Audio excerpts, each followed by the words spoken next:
First off, I'd just like to start out by saying that this is my first conference and my first presentation ever, so thank you very much, Win and InfowarCon. Thank you all. Of course. So let's talk about hitting back at people. This is Freeing the Empire of the Mind, Memetic Warfare and International Strategy. What if I could offer you all a way to infiltrate your target's decision-making process and make them do what you want them to do? What if I could give you a method to alter their thought processes so that you could change their perceptions and have them make the decisions you want them to make? What if I could give you the power to place your thoughts in the minds of their leaders, to make their teachers teach the true version of history, to make their soldiers attack on your command, to be everywhere at once, more powerful than a whisper? Okay, that's a line from Kingdom of the Crystal Skull. But the idea is actually possible. But first, let's talk about how things are today. The U.S. has had more than 250,000 casualties, that's deaths and wounded by DOD and VA numbers, in Vietnam, Iraq, and Afghanistan. So what did we get for those?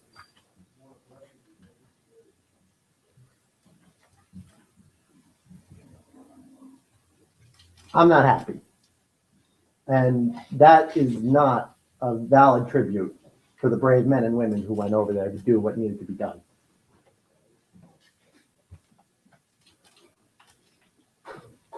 So how did this happen? Well, we're not thinking in fully integrated methods.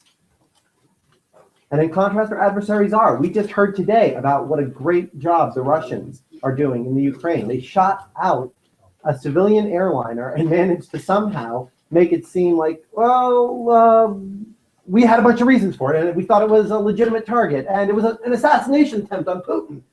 And it totally wasn't our fault, and yeah, no, it worked. Next question.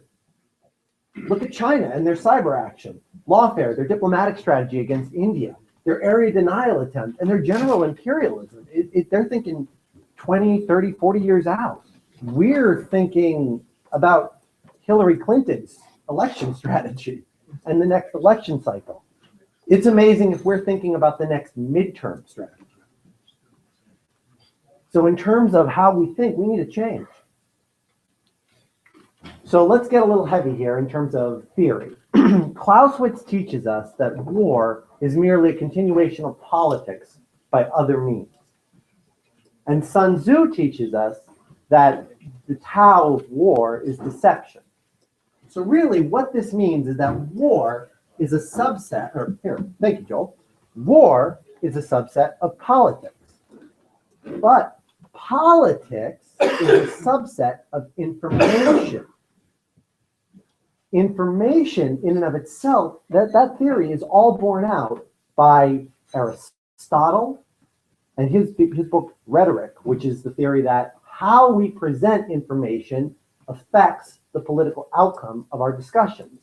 Machiavelli, what information I control and I share with you determines how the state or the prince and the city-state survives. This is true with Bernays. This is true with intelligence apparatus. I'd lay dollars to donuts that many of the cyber experts here would agree. Who knows about the zero-day exploits can benefit from them versus who can patch them. Information. So, therefore, who controls an information environment can control or at least influence a political environment. But this begs the question. What does an information environment look like? Well, an information environment, my theory is, made up of three major components. And for this part of the theory, I am indebted to Christine McNulty. So giving credit where credit is due. She's a brilliant, brilliant woman, PhD, of course. And her theory comes from this. Starts with beliefs, values, and motivations, and they are the foundation of a society's unique culture and information environment. They in turn influence the attitudes and lifestyles of that society. Those determine your political actions So therefore, we can try to determine your political actions through hard power force. Do what I want, or I will send little green men, or I will send a J-dam. We could try to do it through influencing your attitudes and lifestyles. Do what I want, and here's an envelope of cash, or here's a Range Rover, or here's luxury housing. Or we could try to influence your beliefs, values, and motivations. That's how we use memetics. So what does it mean? Well, it's not a picture of kittens. No. Okay, that is kind of adorable. It's actually a unit of information that is the foundation for various sociocultural attitudes communicated amongst people in society. Now, simplified, it's basically a unit of cultural information at its basest form. How do they work? Well, I'm going to call upon three theorists for that. Colonel John Boyd, Antonio Gramsci, who, for those of you who aren't familiar with him, he was a 20th century communist who died in one of Benito Mussolini's prisons, and Edward Bernays, a 20th century American propagandist and the founder of the PR industry. So, our famous Colonel Boyd and his OODA loop. Traditional propaganda seeks to affect people at the decision portion of it. What did you decide to do? I decided to buy grape nuts over Cheerios. I decided not to plant that roadside bomb. I decided to vote for the Green Party instead of Al Gore. Sorry for everybody who is still hurting over that. I decided, and then action. Even branding is designed ultimately to affect your decision-making process. What I am seeking to do is I'm seeking to get you at the observation and orientation level. And I'm going to explain that in a minute. That comes back to Antonio Gramsci. Now, he was a communist who sought to explain really how is the final revolution going to come about? Because Marx's theory of the dialectic doesn't really explain how the final transformation is going to occur. So his thought was certain classes in any given society are more responsible for the intellectual conceptions that we accept than others. So in Western society, a massive amount of really great ideas on information security and thoughts along those lines come out of InfowarCon. So according to Gramsci, if we wanted to control those thoughts, we would want to get a lot of speakers and thinkers into InfowarCon to present.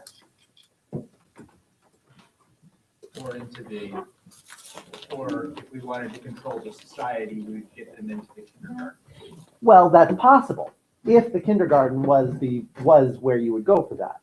Children are not always the best method, and I'll explain. Bernays came up with a lot of different concepts. Not all of them are applicable for this concept, but many different propaganda concepts are useful. In this case, what we want to talk about is mental cliche. Mental cliche is the idea that after a while, we just automatically associate a concept with the various emotions, thoughts, and ideas just one after the other.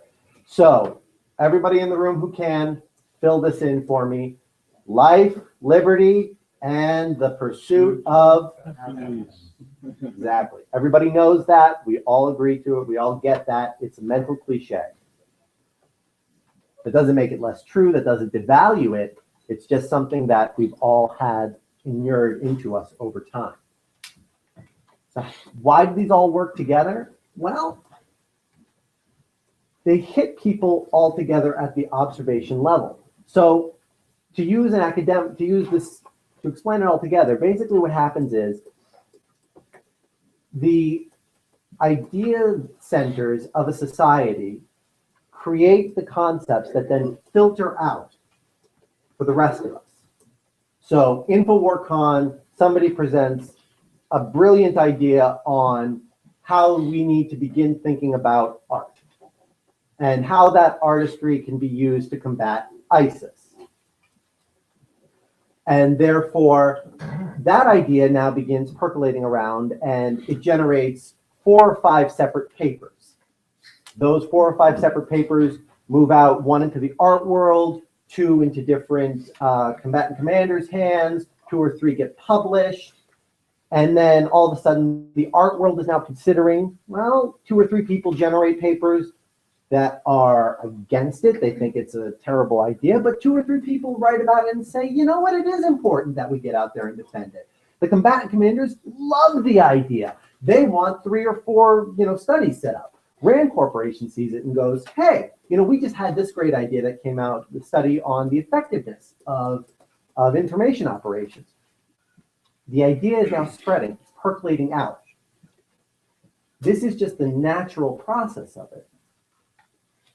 And it's affecting us at the observation and orientation level. This is not a decision-making purpose. It's just working, natural. So if we were targeting it, what would happen? In doing this, we have a bunch of different methods and tools. Printing press is one of them. If you were to say to me, all right, Max, I really like this idea, go out and do it. Say, all righty, well, I can take a printing press. That's going to give me an opportunity to affect the academics in a society, primarily. Books, newspapers, magazines, pamphlets, primarily for the literate, people who like to read, people who are interested in reading. But we've also got comics. Now, if I said Charlie Hebdo, how many people know who that is? Mm. Exactly. Charlie was very important. He was killed because he was having an effect on people who were not necessarily academically minded, but he was having an effect on the primary recruitment centers for Islamic radicalization. He had to be stopped, and he had to be killed, and he had to be made an example of so that others would not get involved. So it can be a very powerful method. Now, radio. How many people know what the fireside chats were? Fireside chats, for those of us who aren't familiar with them, were FDR's very powerful methods of communicating with the American population during the Great Depression. He used them primarily to get legislation passed that had some difficulty with getting through Congress. It's an evocative form of communication that doesn't actually require a literate population. And especially when you have difficulty distributing materials to people, it can be very effective. One other place where it was very effective was getting communications into denied areas like the Warsaw Pact countries during the Cold War.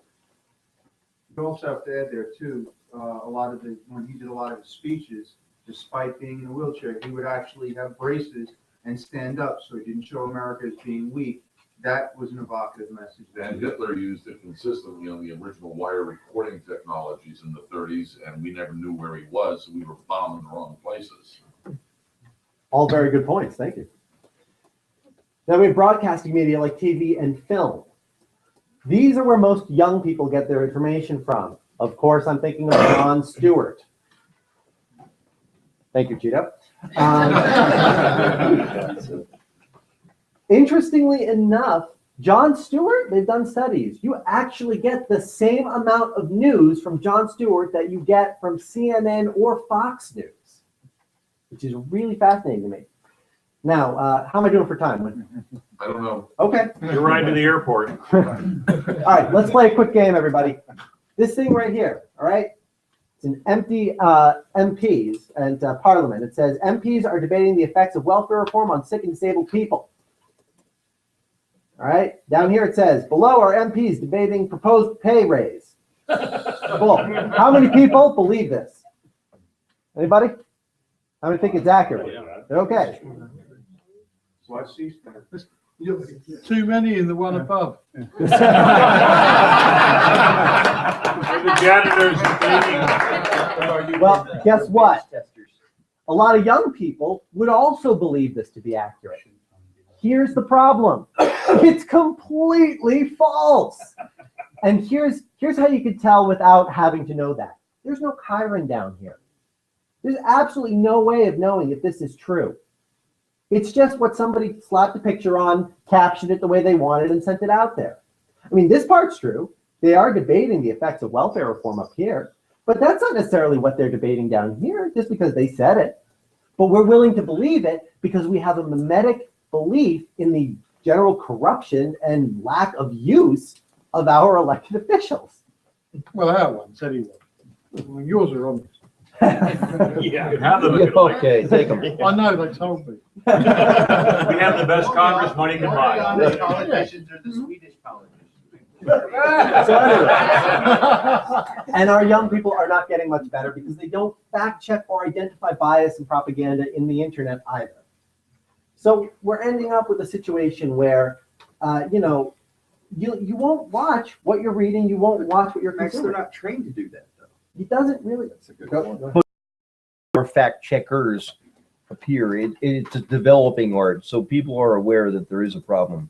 Joel, when you say people, you're talking about the rarefied few. He's talking about the masses. Oh, no. I'm talking about the masses. I'm talking about our children in school are not taught to be able to question things like this. That's true. Even in the high school level. Right. I'm agreeing. Exactly. Yeah, Yes. the 2% might question. Right. That's Right. my point. Right. I mean, we're the rarefied few. And That's all. Agreed. and so that's part of the problem. And that's definitely a problem.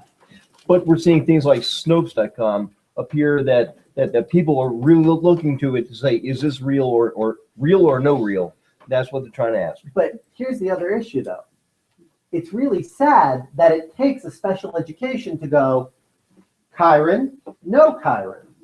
But the traditional way of thinking, right? So control through religion, everything, don't question. No, right? you're absolutely right. So having a population that can question things like this is actually, in a way, damaging to potential forms of government, because you do wind up The questioning. population serves the government. Well, That is the reality. You mean like, We for want- instance, a school district that won't allow, or that would not allow, I don't know, maybe Darwinism to be taught. Well, we can get into the different political aspects of it later, but here's the important part. The important part is that those underlying biases that are built into our society, they happen naturally. It's not, we can, however, guide them and shift them in other people's societies. So, in nature of that, let's make things not go boom. Because if we can guide them out before we have to go to war, before we have to take some 18 or 19-year-old kid, put them into a uniform, give them a gun and say, here, go over there, and make them do what we want them to do because we didn't get it right the first time. So, step one, pick the target. Know what you want, know who you want to influence. Because creating a new ideology for a country or a subcontinent or a new government is going to take longer than changing a single village's idea or desire to build a well on a local issue. Not necessarily much longer, depending on that local community, but it is going to take longer. Then step two, learn everything you can about that target's values, beliefs, and motivations. Sun Tzu. Absolutely. I'm going to reiterate that. Everything. Which is made easy by social media because everybody's posting what they're doing every second. Sometimes, unless you're trying to learn about a group of people that are living in a pre-internet society, in which case that's not as easy, but it's still important. Yes? Well, no, I was just saying that even social media in a lot of ways is devoid of context. So you have to go beyond that and immerse yourself in that culture. True, very Even good. if they are connected to society. But you want to know, no matter what, you got to get this information. And I'd like to add to that, you still, while you're doing that, call somebody up like Michael, because they're going to give you perspectives on this. I mean, one of the hardest and biggest problems that we are going to face in this is the difficulty that we've had in accessing cultural and anthropological and sociological expertise, just simply because of the misunderstanding on their part of the importance of what they do. Yes, go ahead. I just want to throw something out. I mean, there were studies going back around the first Desert Storm, you know, where in order to win the quote unquote hearts and minds and stuff like that, were studies that would show it's a 2-generational process in order to make that effective change. But we can't think that far in the future. We can't think more than a few months in advance, whereas the Chinese, like you said, thinking generational. I'm going to be addressing that. Okay, don't worry. All right. Step 3, use this knowledge. I know it seems very linear, very boring, but decide how we're going to design and deliver these ideas, these memes. Should we target intellectuals or the young? Should we go for the kindergartners? Or should we go for college professors? I mean, it really depends on who we want to change and why. Because So wouldn't that be yes? If you're really looking for culture, don't you go for all of the above and everything you possibly can? not necessarily, because just because you're not doing this covertly or clandestinely does not mean you want to do heavy-footed, everybody all the time, look at me, I'm doing this. It just means maybe you endow 30 or 40 chairs at major institutions inside that country or in countries internationally where that have a major programs that you want to have a finger in. Like Fulbright. Like Fulbright. Because that is, it's a softer way of doing it, so it keeps people from going, hey, what you're doing is really, really creepy. But by the same token, it's not covert or clandestine. Nobody's gonna, people can see what you're doing. You're not being secretive or manipulative about it. It's just, I'm doing this. Anybody can see what I'm doing. I'm just not trying to get at your kid. Or if you're going for the kids, you're saying, hey, these kids need really good education. I'd like to give these kids a great educational program. Or something like the Teletubbies. If you're Jerry Falwell, yeah. Yeah. Or the biggest problem or one of the big problems that we've seen, at least when I was studying this, was that people were going after an arbitrary node. They would say, well, in my society, we want to go after the intellectuals, so in your society, I'm going to go after the intellectuals. Well, in a theocratic society, you don't want to go after the intellectuals. You want to go after the spiritualists or the priesthood. So in that case, you do. You don't want to go after the children because the children might grow up to be carpenters. And if I just influenced a bunch of carpenters to think the way that I did, well, that doesn't do me any good. Except for one carpenter. Well, in that case, yeah. But if if 90% of the people that I influence grew up to be carpenters and stonemasons and electricians and computer scientists who are going to fall right in line with the political class and the theologians, then I just wasted 90% of my effort. But did you? I mean, so I asked that question in all honesty. Yeah. If you have influenced the entire population, every single child that goes through a educational program, and all of those children grow up to have the belief that you kind of instilled in them, did you waste it? Because you got the theologians too. That's a very good question. Let me pose a counter question. What if I could have gone for the theologians more directly, still without them noticing, and then the theologians got the politicians to institute the same thing for me? I didn't have to spend all the money. I didn't have to go do it directly. They took care of it themselves. And you speak Chinese. Historical case in point. When Eisenhower wanted to overthrow our Bens in Guatemala, with the advice of Bernays, they used the Roman Catholic priests all over the country to lie about and exaggerate what our Bens was going to do. It's a completely fabricated program, but it so effectively changed the hearts and minds of the Roman Catholics all over the country, which was all of them, that they supported the overthrow of duly elected officials. I mean, have we forgotten that we know how to do that? Well, that's different from what I'm discussing. That's more of that's again focusing on the decision point than the observation orientation point. So now what we're next up, once we've got this knowledge, we figured out what section we want to target, we spread the idea. Keep the idea simple. because this is an iterative process and it's going to take us quite a bit of time, like you mentioned. This is a long-term project. This is not a quick fix. This isn't fire and forget. So the hope poster. Yeah, but even the hope poster, that's not close enough. It's a good point, but it's not a strategy, but it's a campaign. yeah, exactly. So we have to adjust this as necessary. And allow it to fully take effect. It needs time. It's expensive, but it's not expensive when it's compared to the costs of a traditional military adventure. So what do you mean with expensive? Well, I mean, the average cost of endowing a professorship at a U.S. college is $1 million. So that's expensive. But when you compare it to, say, what George Soros or Koch brothers spend on an American political campaign, that's not that expensive. And a professor is going to be there for 20 or 30 years, writing papers, teaching classes, and providing ideas to people. What's the cost of putting an imam through school and then building a madrasa for them to teach at? Compared to the cost of, taking, costs, last I saw, $500,000 to put a soldier through boot camp and put them all the way through training to a fully trained soldier in the U.S. military. They're out after 4 years to get their college benefit. Not including all the other costs that come after that, which, hey, I don't begrudge them. God bless them for what they do.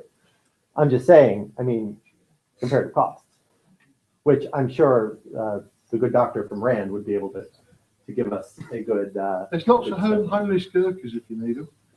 Homeless Gurkhas if you need them. It is, however, time dependent. Not fire and forget. It's not the immediate boom of a bomb. It's not a leaflet drop. It's something that we have to do, and we have to do it regularly. We have to do it over a long-term period. It's going to take time to set up the tools. It's going to take time to master the tools. It's going to take time to research these cultures and figure them out. And it's going to take time once we started to let the ideas seep in. It's not as simple as, hey, have you guys tried freedom? It's a great new thing. You should totally consider it. All the cool kids are doing it. And adjusting the message over time. Because once you give an idea to somebody, it's not just like, oh, this is great. I like freedom. Do you like freedom? No, it's, hey, I like freedom. Freedom's a really cool idea. I should consider this and write about it. And then they're going to take the idea and it's going to go through a permutation. So maybe you have to introduce another idea now to make sure that your concept of freedom doesn't lead to something that could lead to something horrible.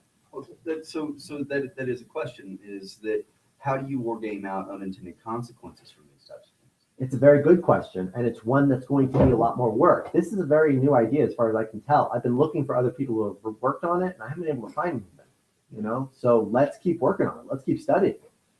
I'm gonna throw another thing out. Yeah, sure. If you look at the increasing sphere of influence that China's trying to do in Africa and South and Central America, again, they're doing the long-term thing where they're investing heavily in infrastructure and at the same time building schools, but also building power plants. So they're making revenue generation off of the leasing and the loans to make the power plants, but they're also building schools to, I don't know whether they're using their influence to make sure the teaching goes a certain way or what, but at least they made the school. So already the populace are thinking of them in a different light than we do.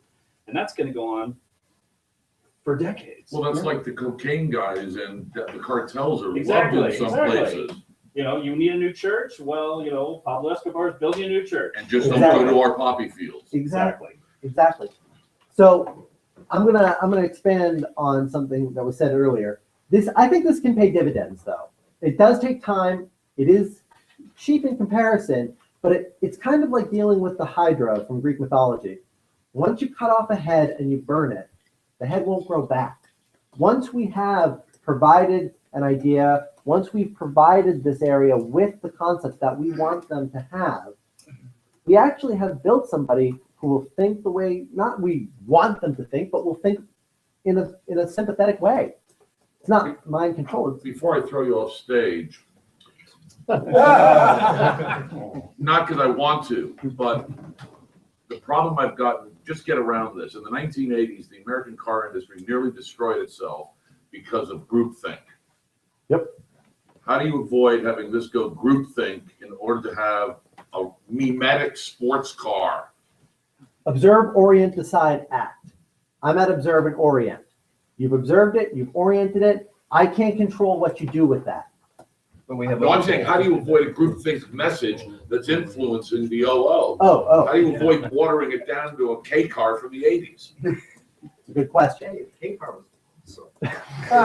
Single barrel carburetor. You mean in terms of what I'm putting out there or in terms of what they're What returning the back? message is. Oh, well, that's gonna, because what we're doing with that is we're tailoring the message not only to the individual culture, but to the individual node within that individual culture. And depending on how that node takes it, if it's an academic, then we might be inserting an actual person in there as opposed to a book or a paper. But you're tailoring a message, but I think to Wynn's point, what's the message you're tailoring? Well, it's gonna Right. depend. I mean, we can change the fact that, you're tailoring a shirt, but it's a shirt. Are we gonna get What- Congress sure. to agree on the message? Or are we gonna get the State Department and the White House, or whoever it is to agree on the message? Or would it be better to create an NGO that's not using any of those things and influence your own message? Let me ask the tough But they only question get their though. funding from the people who support the message that they're trying to create. And No, that goes to some of Richard's earlier point, corporatize it, and put it offshore. Okay, but let's ask the tough question, okay? Let's ask the really ahead, tough go one. ahead. How do you earn money from it? Exactly. How are you going to show over a matter of 10 years that what you're trying to do is actually happening? Because it doesn't seem, this kind of comes back to what Chris was saying, that since You're looking It's for gonna measures take of so long. effectiveness. Right. But I want to add to it, but not only just did it, but was it because of what you did, right? And Exactly. not just of a certain. Actually, not necessarily as difficult. Now, I've been hearing government, I've been hearing all kinds of things, and I heard one person say corporation. Can a company earn money from this? And can it be done over a long time? Because I don't want to earn $1,000 and be told to walk away.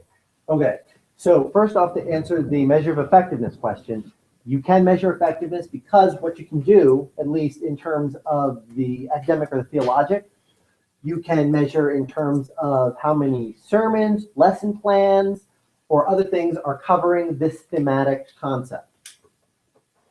then I've got another point. Okay, Larry Diamond is the professor of our at Stanford, I want to say, democracy. sure. Democracy studies. He has done research all over the world to see just how people feel about democracy. And one of the things that came out of his studies is that within some of the least democratic societies in the world, so the Congo, for example, Zimbabwe, that they had a 90% approval rating of democracy. So in the area that you're focusing on, they are very much bought into this concept of democracy, but it's not helping. It's not doing anything. So that comes back to knowing the target and knowing what you want to change. Exactly. I don't want That's then- a different thing than what you're So- talking about.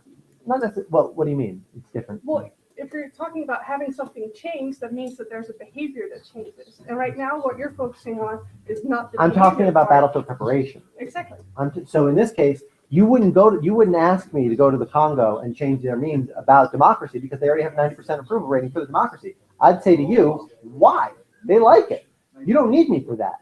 Yeah. If you want to go to the Congo and tell them to be democratic, why would you bother? They already like it. So it's not democracy that you want to influence, it's getting them to stop killing each other so that they'll implement democracy or something like that. Right, that would be what you would ask me to change. Right. Yeah. Well, I think you're talking about. Hold on, because I got another concept I got to answer, but then I'll get to you, okay? So to monetizing it, that is a different question because that would depend on the structure. I haven't really thought a lot about that because I'm still dealing with that. Yes, sir.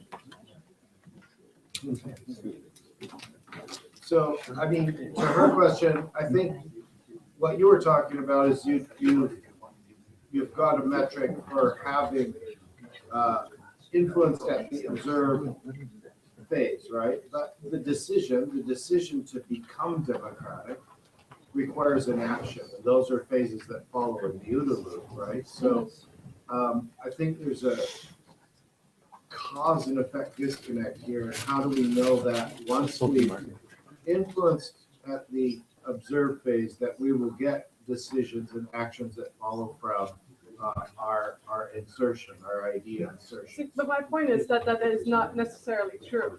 And No, there's that's actually, what I'm saying. How do we know that once we've inserted the idea that we'll get a decision and an action as you are asking? yeah, exactly. Well, the goal with this is not necessarily to lead to a specific decision point. The goal with this is to make it easier to soften them up for later action to push a decision. So for example, to use the Russians, as Joe pointed out, they're living in a society now where there is no objective reality. Okay, all right, so we've got to go. I'll be happy to talk about this some more later. Thank you all very much. Thank you, InfowarCon.